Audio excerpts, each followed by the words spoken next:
Sir, ये जोधपुर में सदापुरा स्थित में अनिता हत्याकांड हुआ, उसके बारे में जो कल सदापुरा ABC रोड बंद करने का आह्वान किया गया है, आप यहाँ के अध्यक्ष है, उसके बारे में बताइए सर।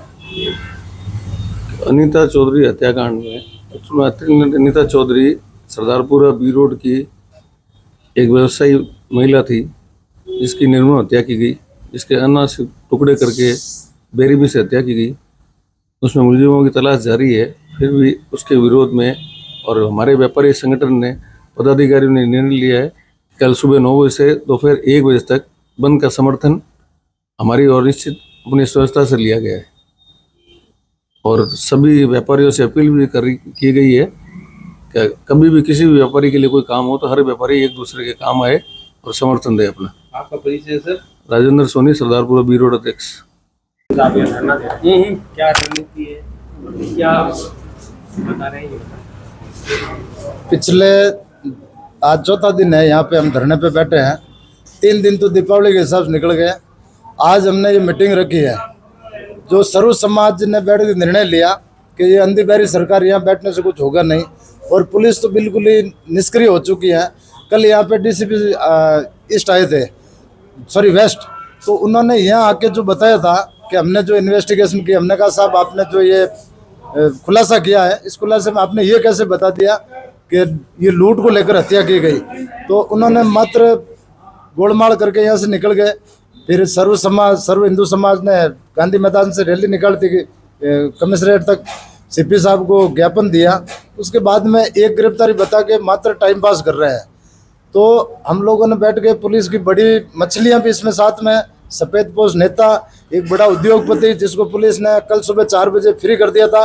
जब एक ऑडियो वायरल हुआ तब पूरी सच्चाई यही, ये मनमोहन जी ने बताया था, अनिता जी के हस्बैंड ने, कि मेरे पास ये जो अनिता जी की सहेली है उनका ये मेरे पास रिकॉर्डिंग है, उनका फ़ोन आया और उसने ये कहा था 4 दिन में मुझे भी मार सकते हैं। अगर ये मामले का खुलासा नहीं होता और अगर ये संज्ञान में नहीं आता तो फिर अनिता की भी हत्या हो सकती, सॉरी अनिता जी के साथ सुनीता भी हत्या होती। उसने खुद ने कहा मैं लेटर लिख के डाल दूँ, क्या करूँ। तो एक बहुत बड़ी गैंग है जो इस तरह के दीपावली का मौका, अखबार की छुट्टी, हनुमान बेनीवाल का उपचुनाव में बिजी होना, हनुमान बेनीवाल हिंदू मुस्लिम में नहीं पड़ेगा, ऐसे कई सारी प्लानिंगों को मतलब इन्होंने सोचकर इस हत्याकांड को अंजाम दिया है। अब सरकार जग नहीं रही है। हमारी सबसे पहली मांग यह है कि CBI से जांच करवाए इस मामले की, क्योंकि मामला 2.5-3 हज़ार करोड़ की, 1000 करोड़ की पार्टियां हैं, तो पुलिस उनके सामने कुछ नहीं है। पुलिस करने को बहुत कुछ कर सकती है, लेकिन सफ़ेद पोश नेता है, उनसे इनके संबंध होते हैं और नेताओं के आगे पुलिस कुछ नहीं कर सकती है। हमारे हिंदुस्तान में तो इनके अधीन है पुलिस पूरी। तो हम चाहते हैं CBI से इस प्रकरण की जाँच हो और जो 1 करोड़ रुपया सरकारी नौकरी और SHO को तुरंत प्रभाव से निलंबित करना चाहिए। उसको लेकर बैठे अभी तक, जब उसकी पूरी गलती है। थाने से मात्र 500 मीटर दूर हत्यारा बैठा है और पुलिस मौके पर जाके वो जब बताया कि यहाँ पे घाटा था, वहाँ से बताने के बाद में SHO ने स्वयं गुलामुद्दीन से बात की, जो थाने से 500 मीटर दूर उसकी खुद की दुकान में बैठा था, और वो इनके हाथ के नीचे से फरार हो गया। और 4 दिन से पूरी कमिश्नरेट मिलकर भी मिल नहीं रहा है। मिल जाता वो, लेकिन इन खुद ने ही भगाया है। पुलिस की भी बड़ी मछलियां इस प्रकरण में साथ में है, इसलिए इस मामले का खुलासा हो नहीं रहा है। आगे आपकी क्या रणनीति है? आज बैठ के सर्व समाज के लोग थे, तो कल सुबह सरदारपुरा व्यापारी एसोसिएशन के जो अध्यक्ष है राजेंद्र जी, उन्होंने यहाँ पे आके बता दिया कि मनमोहन जी और अनिता जी हमारे सरदारपुरा परिवार के थे। कल हम सरदारपुरा बंद रखेंगे, 9 बजे से लेकर 1 बजे तक पूरा सरदारपुरा ABC रोड जलचौक से गोल्ड बिल्डिंग तक बंद रहेगी। और जलचौक चौराहे, सॉरी गोल्ड बिल्डिंग चौराहे पे धरना दिया जाएगा। वहाँ पे सर्व समाज के सब लोग आएंगे और वहाँ से 1 बजे कलेक्ट्रेट जाएंगे, कलेक्टर को ज्ञापन देंगे राज्य सरकार और केंद्र सरकार के नाम पे, और उसके बाद में आगामी रणनीति बनाई जाएगी। अगर नहीं माने तो शायद हो सकता है 1-2 दिन का अल्टीमेटम देके 1 दिन का फिर जोधपुर बंद भी करवाएंगे। हत्याकांड में बहुत ही महिलाओं के और पूरे जोधपुर वासियों के एक बहुत बड़ा दुखद समाचार है। आरोपियों ने ये काम सोच समझ के किया कि एक तो दिवाली का त्यौहार आ गया, एक हनुमान बेनीवाल जी बिजी हो गए इलेक्शन में, तो इनको ये बहुत बड़ा मौका मिल गया और इसी मौके को देखते हुए इन्होंने टाइम निकाल कर ये वारदात कर दी। बाकी आज बेनीवाल जी बिजी नहीं होते और त्योहार नहीं होता तो इनको पता चल जाता कि क्या होगा। कल अनीता हत्याकांड के लिए अनीता जी का ब्यूटी पार्लर और इनके पति का प्रॉपर्टी डीलर का ऑफिस सरदारपुरा एरिया में है।